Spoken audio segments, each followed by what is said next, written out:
Rise and shine, everyone. Time now, 6 o'clock here on your Wednesday morning.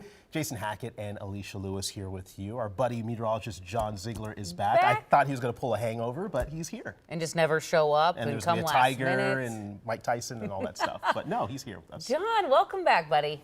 Thank you. I do Vegas very responsibly now. It's different in my late 30s. You know, we go to bed at like 8 o'clock, sleep till like 7. It's great. I don't know. I like it. Just comfortable beds. I'm getting old. It was nice just having lunch on patios, just some simplicity in my life. And then we came back here. It's great. Minnesota's great. All right, so patchy freezing fog this morning. I did see, you know, I track a little. I was on my phone like 30 minutes a day. That was all I did. And I did check some Minnesota weather, and I was like, oh, freezing rain. Freezing rain happens because it warms up. That's why I always talk about I'd rather have it be cold. The roads are actually better. It's very warm today. Now, the afternoon looks great. It's going to be about 36 to 40, very warm. The snow chance on Thursday and Saturday, but Thursday's the bigger one. That looks like it's going to slide to the southeast. Now, this morning as you're waking up, who has the thickest fog? New Richmond, Osceola, Lake Elmo. So if you're traveling in western Wisconsin, that's where there'd be a better chance for a slick road, but it's not perfect here in the metro. Very light fog this morning, but I'm hoping that it doesn't turn into something like it sounds like it's been on the roads. I know we had our school delayed 2 hours yesterday as the kiddos went back. So, Cece, how's it looking? Good morning. Like I've mentioned all morning, we're not seeing widespread ice or frost, but there are isolated spots, and we're seeing crashes because of it. This is in Minneapolis. A vehicle spin out 94 westbound, just west of Highway 280. You see here on the right shoulder, not the best MnDOT cam, but the vehicle is off the road here, and we see emergency vehicles there on scene. Folks are still passing by the scene okay as you head toward downtown, so it's not impacting traffic flow right now, but something to watch out for, and a reminder that you need to take it slow this morning, and not even on the main roads mostly, but especially on those ramps and bridges.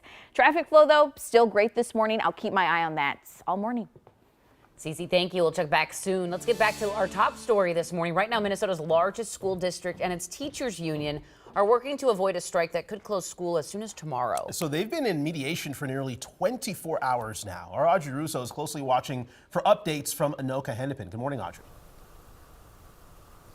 Good morning. Yeah, we are starting to see some movement in the building behind me. I saw two folks leaving the building. I asked if they were with the union, with the district, if they'd reached a contract deal. They told us that they were with the state and they cannot comment. So I'm reaching back out to the head of the teachers union to see where things stand. This is the 11th meetup between the district and the Anoka Hennepin Teachers Union to try to come to some sort of a deal on a teacher's contract. Now take a look at this. We are also keeping a close eye on the Anoka Hennepin Teachers Union Facebook page. No doubt a lot of parents are, as well as they've been posting some regular updates there.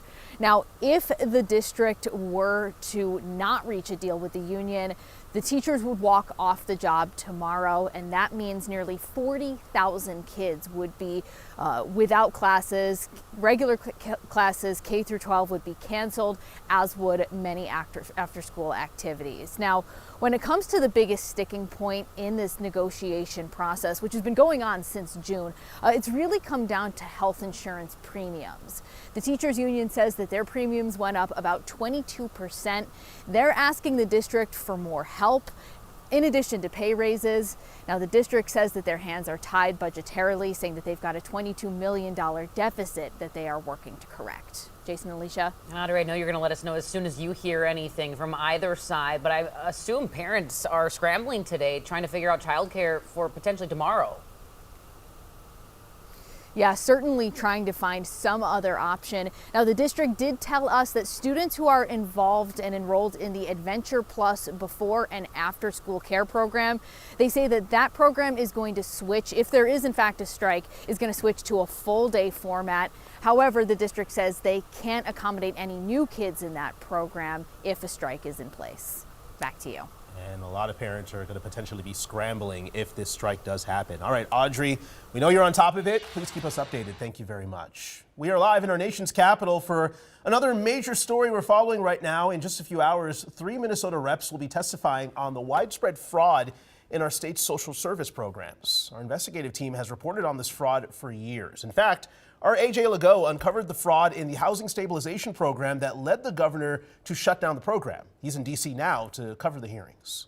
Minnesota's fraud crisis is not going to be out of the headlines anytime soon, that's for certain. It's going to be getting a congressional spotlight as the House Oversight Committee delves into just what has been going on. As you mentioned, 3 state lawmakers from Minnesota, 3 Republicans who serve on the state level fraud committee, are going to be testifying. We caught up with one of them, Representative Marion Rarick, and asked her what her message is going to be when she starts testifying. I think the main message is that Minnesota is in deep trouble and we need help. We need our federal partners to bail us out. We are a big old sinking ship and we need the feds to come and bail us out. How does this stay on the focus of the main thing, which is fraud, without delving off into political theater?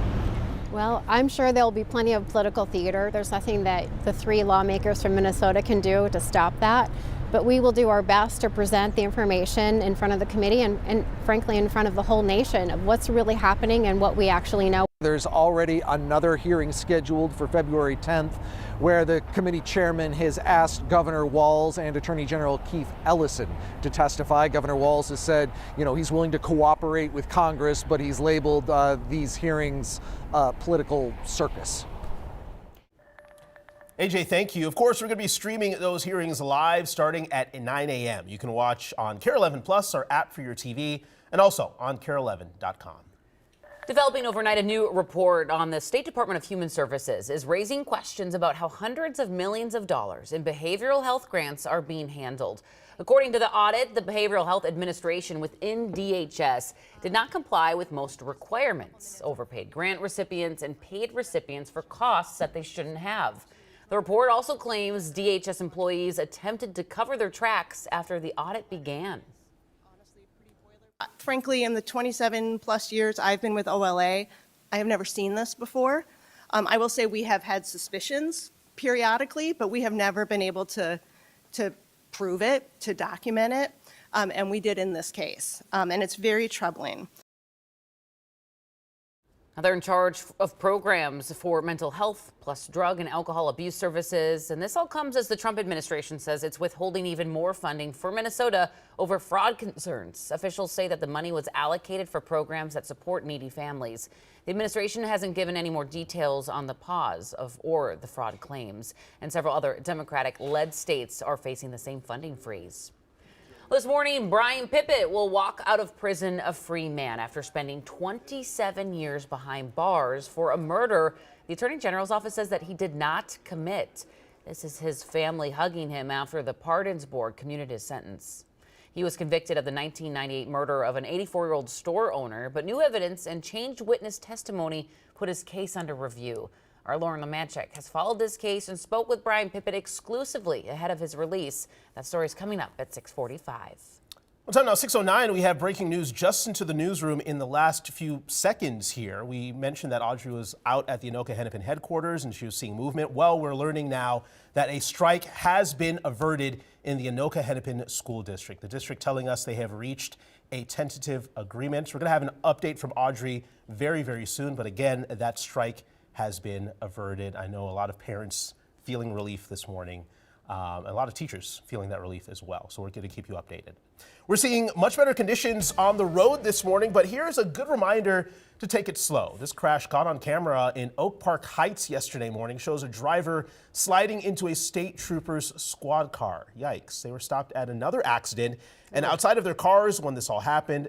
Thankfully, everyone appears to be okay. But as we've told you many times before, it's those bridges, it's those overpasses, those elevated areas you got to be really careful with.